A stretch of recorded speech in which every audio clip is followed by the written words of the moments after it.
주님께서 여러분과 함께 마테오가 전한 거룩한 복음입니다. 그때 예수님께서 제자들에게 말씀하셨다.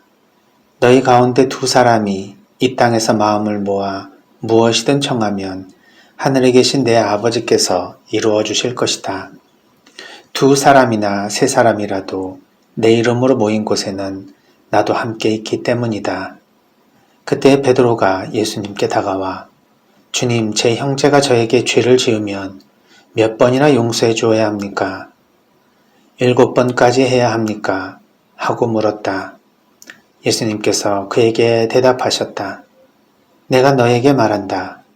7번이 아니라 77번까지라도 용서해야 한다.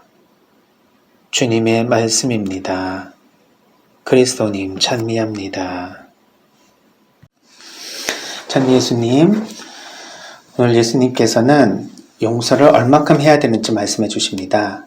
7번이 아니라 77번까지라도 용서하라고 하십니다.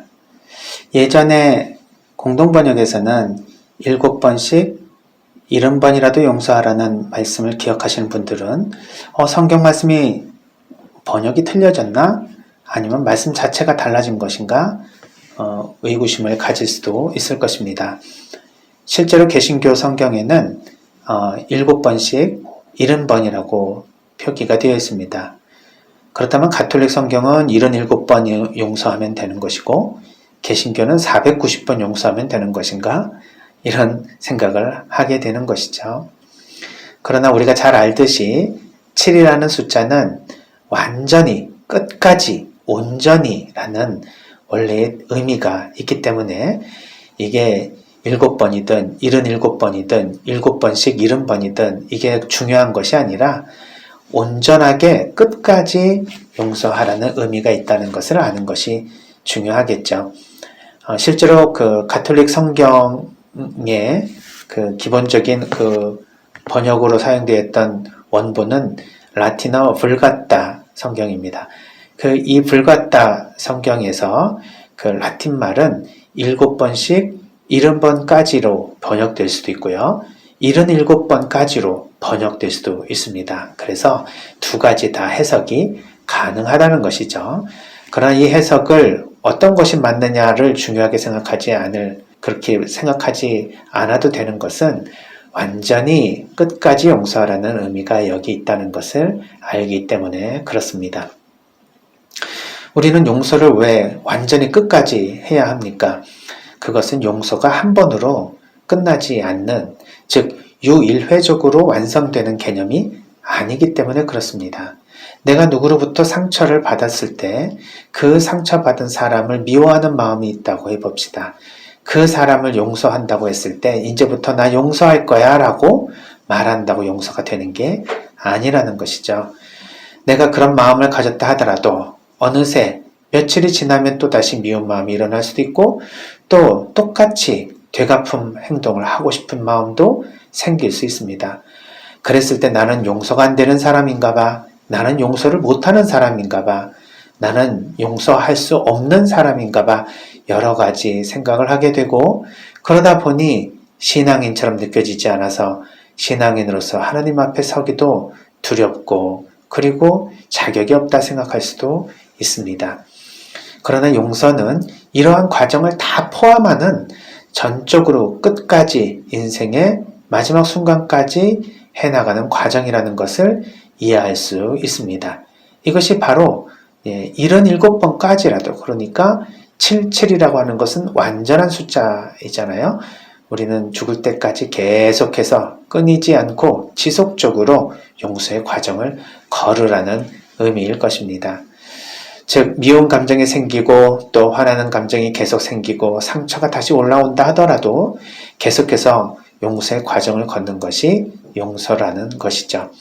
그래서 심리학에서도 용서는 다 무조건 잊어버리는 것이 아니라 용서는 다른 사람에게 내가 받은 상처를 그대로 되갚아 주려고 하는 마음을 버리고 더 이상 그 사람이 내 마음 안에서 영향을 미치지 않는 상태를 계속해서 지속적으로 이어가는 과정이라고 얘기합니다. 즉 용서는 과정입니다. 따라서 우리에게 상처받은 사람들에게 우리는 용서를 청하기도 하고요. 또 우리에게 상처를 준 사람을 용서해 주면서 이 세상을 살아가기도 합니다. 누구도 용서해 줘야 될 일만 있는 사람이 없고요. 누구도 용서받아야만 할 일만 가지고 있는 사람도 없을 것입니다. 우리는 서로 용서해주고 서로 용서받으며 살아가는 하느님의 백성들입니다. 따라서 용서는 그냥 하루에 이루어지는 것도 아니고 우리 삶에서 매일매일 매 순간 죽을 때까지 과정으로 이루어지는 것이라 생각하면서 내가 용서가 안 되는 사람이다 라는 생각을 하게 되면 괜찮다. 그리고 다시 또 용서의 마음을 가지면서 계속해서 그 마음을 유지하는 것이 진정한 용서라고 생각하면 좋을 것 같습니다. 우리가 사랑하는 사람에게 나도 모르게 주는 상처로 인해서 그 사람에게 용서를 빌어야 될 일도 생깁니다. 그러나 어떻게 보면 가해자는 모르지만 피해자로서 그 용서를 내가 해줘야 될 상황에 놓여 있는 분들도 계시죠.